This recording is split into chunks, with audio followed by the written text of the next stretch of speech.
पुराना दोस्त शादी कर रहा है। दूसरी शादी कर रहा है। बड़ा हरामी है तेरा दोस्त।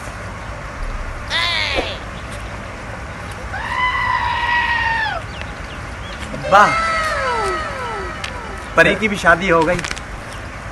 बेटा परियां तो उड़ी जाती है, तू टेंशन मत ले, मैं तेरी बुआ से बात करता हूँ।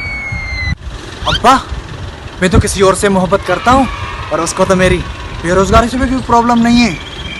और मैं शादी करूँगा तो सिर्फ और सिर्फ अपनी पसंद की लड़की से, वरना किसी से नहीं। बेटा तुमसे नहीं होगा, क्योंकि लौंडे पिघल जाते हैं 2-4 महीने में, और तुम तो कतई सख्त लौंडे नहीं हो।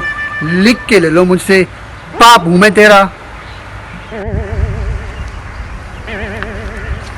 यानी कि अब्बा आप मानेंगे नहीं ना?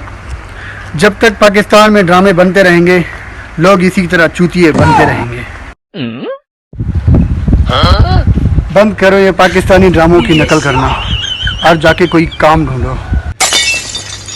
नौकरी के बाद मिलती है छोकरी।